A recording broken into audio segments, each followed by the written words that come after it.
எல்லோரும் இங்கே வந்து இந்த வாக்கத்தான் நான் செலிப்ரேட் பண்ணதுக்கு ரொம்ப நன்றி.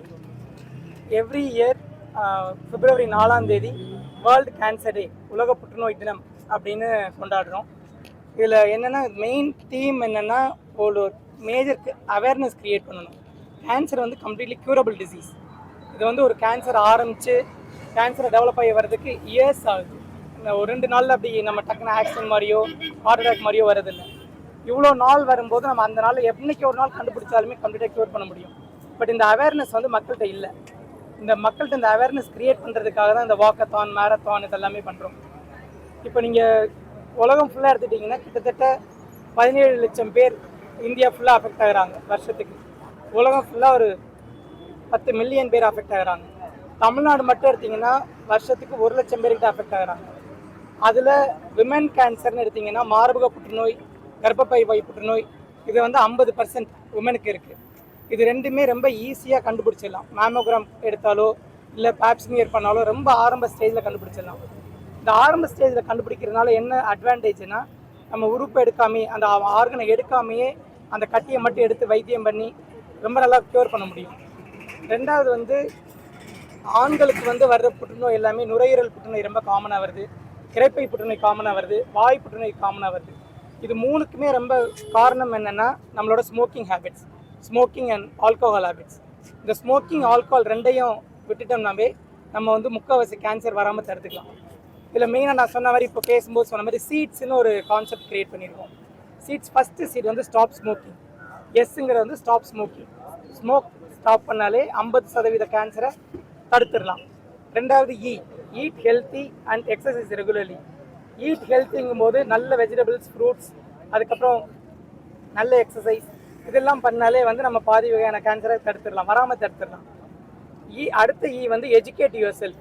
எஜுகேஷன்னா நம்மளை வந்து நம்ம கேன்சரை பற்றி நம்மளும் தெரிஞ்சுக்கணும், நமக்கு கூட இருக்கவங்களையும் தெரிவிக்கப்படுத்தணும்.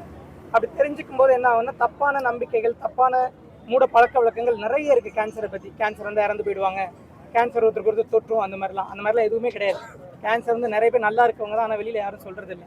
அந்த மாதிரி கேன்சர் ஒருத்தருக்கு தொற்றது, ஒரு தொற்று வியாதியே கிடையாது. அவங்களுக்குன்னு வரணுன்றது, கெட்ட பழக்க வழக்கங்களால் வரணுன்னு இருந்தால் வரலாமே தவிர இல்லாட்டி தொற்றாது. இது மாதிரி கேன்சர் கம்ப்ளீட்லி ப்ரிவென்டபிள், தடுக்க முடியும், க்யூர் பண்ண முடியும், முழுவதுமாக க்யூர் பண்ண முடியும். ஏர்லியாக டிடெக்ட் பண்ண முழுவதுமாக க்யூர் பண்ண முடியும். வந்து dump alcohol and dump obesity. குண்டாக இருக்கவங்களாம் நிறைய கேன்சர் வரும். ரெண்டாவது நிறைய ட்ரிங்க்ஸ் சாப்பிட்றவங்களுக்கு கேன்சர் வரும். ஸோ இது ரெண்டையும் அவாய்ட் பண்ணாலே நிறைய கேன்சரை தடுத்துடலாம். So aiming at prevention. Last வந்து screening and stay vigilant. Screening வந்து என்னென்னா, நம்ம வந்து நார்மல் பீப்புள் இருக்கவங்களே 40 வயசு மேலே ஒரு லேடி இருந்தாங்கன்னா அவங்க எல்லாருக்கும் ஸ்க்ரீனிங் மேமோகிராம் பண்ணால் ரொம்ப ஆரம்பத்தில் மில்லிமீட்டர்ஸில் கண்டுபிடிச்சிடலாம் மைக்ரோ கால்சிஃபிகேஷன் அப்படின்னு. அது மாதிரி கண்டுபிடிச்சோன்னா நம்ம அந்த இடத்த மட்டும் ஆப்ரேட் பண்ணி எடுத்து சரி பண்ணிடலாம். So screening is very very important. Organic உறுப்பையும் காப்பாற்ற முடியும், அதே சமயம் உயிரையும் காப்பாற்ற முடியும். இது வந்து ஸ்டே விஜிலண்ட்னா நம்ம வந்து நிறைய பேரை வந்து நிறைய சிம்டம்ஸை நெக்லெக்ட் பண்ணிவிடுவோம். இப்போ லேசாக இன்டைஜேஷன் இருக்குது அப்படின்னா நம்மளே ஒரு ஜெலிசில் வாங்கி சாப்பிட்டோம், இல்லை பேன் 40 வாங்கி சாப்பிட்டு தள்ளி போட்டுருவோம். நம்ம தள்ளி போடக்கூடாது. இல்லை ஆல்டர்ட் பவல் ஹேபிட்ஸ் இருக்குது, இல்லை மோஷன் போகும்போது ப்ளீடிங் இருக்குது, இல்லை வாயில் ஒரு சின்ன புண்ணு இருக்குது அப்படின்னு எல்லாத்தையும் தள்ளி போட்டுருவோம். இது எல்லாத்தையுமே வந்து உடனே கண்டுபிடிச்சி உடனே ஒரு நல்ல அப்ரோப்ரியேட் டாக்டர்கிட்ட போயிட்டு டிஸ்கஸ் பண்ணி அதை இன்வெஸ்டிகேட் பண்ணி சின்ன பயோப்சி பண்ணி கேன்சராக இல்லையான்னு கண்டுபிடிச்சிட்டோம்னா ஆரம்ப ஸ்டேஜில் கம்ப்ளீட்டாக க்யூர் பண்ணிடலாம், ஆர்கனை காப்பாற்றிடலாம், அண்ட் ஹாப்பியாகவும் இருக்கலாம், ஃபேமிலி ஹாப்பியாக இருக்கும். இந்த மாதிரி ஆரம்பத்தில் கண்டுபிடிக்கும் போது செலவும் கம்மியாக இருக்கும். ஸோ கேன்சருக்கு வந்து சர்ஜரி இருக்குது, சர்ஜிக்கல் ஆன்காலஜி, கீமோதெரப்பி இருக்குது, டார்கெட்டட் தெரப்பி இருக்குது, இம்யூனோதெரப்பி இருக்குது, அதுக்கப்புறம் ரேடியோ தெரப்பி இருக்குது, ஹை ப்ரெசிஷன் ரேடியோ தெரப்பி இருக்குது. சர்ஜரியிலே இப்போ வந்து ரொபோட்டிக் சர்ஜரிஸ் இருக்குது. ஸோ நிறைய டெக்னாலஜிக்கல் டெவலப்மெண்ட் நிறைய இருக்குது.